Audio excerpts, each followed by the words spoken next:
عبداللہ بن ابی بکر بن حازم نے بیان کیا، ان سے عروہ بن زبیر نے اور ان سے عائشہ رضی اللہ عنہا نے کہ ایک عورت اپنی 2 بچیوں کو لیے مانگتی ہوئی آئی۔ میرے پاس ایک کھجور کے سوا اس وقت اور کچھ نہ تھا، میں نے وہی دے دی۔ وہ ایک کھجور اس نے اپنی دونوں بچیوں میں تقسیم کر دی اور خود نہیں کھائی، پھر وہ اٹھی اور چلی گئی۔ اس کے بعد نبی کریم صلی اللہ علیہ وسلم تشریف لائے تو میں نے آپ سے اس کا حال بیان کیا۔ آپ نے فرمایا کہ جس نے ان بچیوں کی وجہ سے خود کو معمولی سی بھی تکلیف میں ڈالا تو بچیاں اس کے لیے دوزخ سے بچاؤ کے لیے آڑ بن جائیں گی۔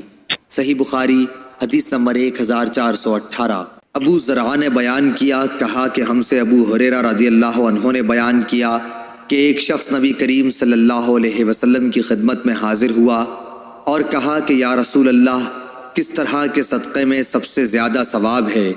آپ نے فرمایا کہ اس صدقے میں جسے تم صحت کے ساتھ بخل کے باوجود کرو، تمہیں ایک طرف تو فقیری کا ڈر ہو اور دوسری طرف مالدار بننے کی تمنا اور امید ہو، اور اس صدقہ خیرات میں ڈھیل نہ ہونی چاہیے کہ جب جان حلق تک آ جائے تو اس وقت تو کہنے لگے کہ فلاں کے لیے اتنا اور فلاں کے لیے اتنا، حالانکہ وہ تو اب فلاں کا ہو چکا۔ صحیح بخاری حدیث نمبر 1419۔ ابو ایوانہ وضاح یشکری نے بیان کیا، ان سے فراس بن یحییٰ نے، ان سے شعبی نے، ان سے مسروق نے اور ان سے عائشہ رضی اللہ عنہا نے کہ نبی کریم صلی اللہ علیہ وسلم کی بعض بیویوں نے آپ سے پوچھا کہ سب سے پہلے ہم میں سے آخرت میں آپ سے کون جا کر ملے گا؟ تو آپ نے فرمایا جس کا ہاتھ سب سے زیادہ لمبا ہوگا۔ اب ہم نے لکڑی سے ناپنا شروع کر دیا تو سودا رضی اللہ عنہا سب سے لمبے ہاتھ والی نکلی۔ ہم نے بعد میں سمجھا کہ لمبے ہاتھ والی ہونے سے آپ کی مراد صدقہ زیادہ کرنے والی سے تھی، اور سودا رضی اللہ عنہا ہم سب سے پہلے نبی کریم صلی اللہ علیہ وسلم سے جا کر ملی۔ صدقہ کرنا آپ کو بہت محبوب تھا۔ صحیح بخاری حدیث نمبر 1420۔ ابو زناد نے بیان کیا، ان سے اعرج نے اور ان سے ابو ہریرہ رضی اللہ عنہ نے کہ رسول اللہ صلی اللہ علیہ وسلم نے فرمایا کہ ایک شخص نے بنی اسرائیل میں سے کہا کہ مجھے ضرور صدقہ آج رات دینا ہے، چنانچہ وہ اپنا صدقہ لے کر نکلا اور ناواقفی سے ایک چور کے ہاتھ میں رکھ دیا۔ صبح ہوئی تو لوگوں نے کہنا شروع کیا کہ آج رات کسی نے چور کو صدقہ دے دیا۔ اس شخص نے کہا کہ اے اللہ، تمام تعریف تیرے ہی لیے ہے، آج رات میں پھر ضرور صدقہ کروں گا۔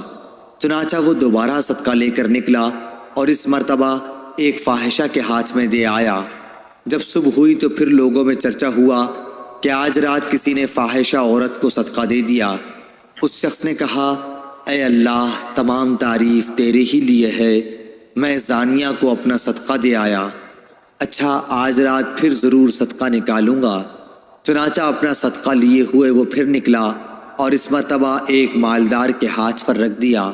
صبح ہوئی تو لوگوں کی زبان پر ذکر تھا کہ ایک مالدار کو کسی نے صدقہ دے دیا ہے۔ اس شخص نے کہا کہ اے اللہ، حمد تیرے ہی لیے ہے، میں اپنا صدقہ لا علمی سے چور، فاحشہ اور مالدار کو دے آیا۔ اللہ تعالیٰ کی طرف سے بتایا گیا کہ جہاں تک چور کے ہاتھ میں صدقہ جانے کا سوال ہے تو اس میں اس کا امکان ہے کہ وہ چوری سے رک جائے۔ اسی طرح فاحشہ کو صدقے